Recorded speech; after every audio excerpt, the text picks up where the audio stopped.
Good Friday morning, everybody. And obviously, you can see this is another on-the-road edition of our daily devotion.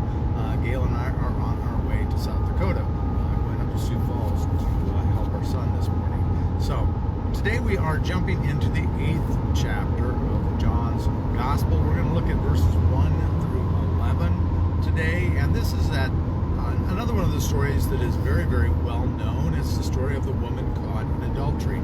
And it's one that I think pretty much all of us are familiar with, and one that we've heard many, many, many times throughout our lives. A couple of things to mention about this story, though.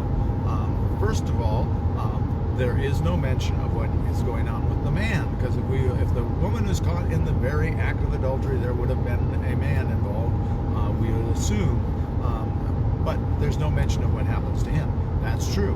We don't know. We don't know. The scribes and the Pharisees may have dealt with him already. They may have beaten him up. They may have even stoned him. We don't know. And for us to address that and get caught up in that, I think puts us in a very real danger of missing the point of the story. So we aren't going to address that because, quite honestly, this is not a story about the man. It's a story about the woman and her interaction with not only the Pharisees and the scribes, but Jesus, and that's the important part. So let's not get caught up in that and cloud the issue whatsoever. The other thing about this is that it's a very controversial bit of scripture, because this story is not in the oldest manuscripts. It's just not there. It shows up first in a manuscript, the first known manuscript, that would date around the year 400 AD, or CE if you want to be more politically correct, but I'm not necessarily politically correct, around 400 AD. So there's that. And then it would also, amongst the different manuscripts, it shows up in different places in John's Gospel and in some of the manuscripts. Probably the most common area is here, where we find it following chapters, what we call chapter 7. Of course, you got to remember, at the time of the manuscripts, there would have been no chapter and verse. So it shows up in odd places. The reason for that is it's almost certainly, and I apologize, my hand's sliding, I'm holding the camera, it's almost certainly a gloss, what they call a gloss, meaning that it's been an insertion into the scripture. I think the most practical and logical explanation is that it was a scribal insert. I apologize for not only my hand shaking, but the road being rough. That it was a scribal insertion into the margin of the manuscript that later, as different scribes were looking at it, they moved it into the manuscript in different places, and then it went on from there. That does not mean this story is not a true story from the time of Christ. It very well may have lived on in other documents. We do know that there, for example, Q is not. We don't have Q. It's just one of a known documents that we are pretty certain existed, or it may have been an oral tradition. It is, at any rate, a very, very informative and very valid and important and valuable story about Jesus and Jesus's love for this woman and his love for each and all of us. So with that, let's jump into this. John's Gospel, chapter 8, verses 1 to 11. And remember, Jesus just got done being in the temple. We got into his discussion. Everybody left and went home. And now that's the end of this chapter 7. Jesus went to the Mount of Olives. Early in the morning, he came again to the temple. All the people came to him, and he sat down and began to teach them. The scribes and the Pharisees brought a woman who had been caught in adultery. And making her stand before all of them, they said to him, "Teacher, this woman was caught in the very act of committing adultery. Now in the law, Moses commands us to stone such women. Now what do you say?" They said this to test him, so that they might have some charge to bring against him. Jesus bent down and wrote with his finger on the ground.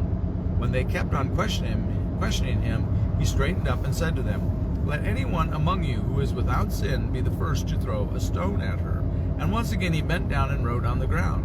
When they heard it, they went away, one by one, beginning with the elders, and Jesus was left alone with the woman standing before him. Jesus straightened up and said to her, "Woman, where are they? Has no one condemned you?" She said, "No one, sir." And Jesus said, "Neither do I condemn you. Go your way, and from now on do not sin again." Okay. Lots of different ideas about what Jesus is doing here. Talking about, is he writing out the names of the scribes and the Pharisees and listing their sins? Or is he writing out the 10 Commandments? What is he doing there when he's writing on the ground? The interesting thing about that is it doesn't say he's drawing, it says he's writing. So it's a response, really, if we think of it this way. In chapter 7, the Pharisees and the scribes just insinuated that Jesus was uneducated and had no teaching and was would have been illiterate, you could presume. But this is telling us Jesus is educated, not illiterate. It doesn't say he's drawing on the ground, he's writing. He's writing out the script. So he is writing something on the ground. What it is, we don't really know. We know its impact. It is to make those scribes and those Pharisees to come around and see that he who is without sin, he says, let them cast the first stone. So whatever he has written has pointed out to them clearly that they too are sinners. And that's the thing we have to remember from this, that we walk away from it, lest we judge others harshly or at all. Let us remember that we too are sinners and that there is no hierarchy of sin. James tells us that in his letter, his epistle, that if you break one commandment, it's as if you broke them all. And so we don't have a hierarchy of sin. And so Jesus has shown these men that without them having grace for her, God will have no grace for them. And that is taught to us in Scripture also. Unless we forgive, God will not forgive us. And so we do have that. We have that burden upon ourselves to be like Christ-like and to be grace-filled. So that is really, I think, the message of this Scripture, with one extra lesson, and that is that last verse where Jesus says to her,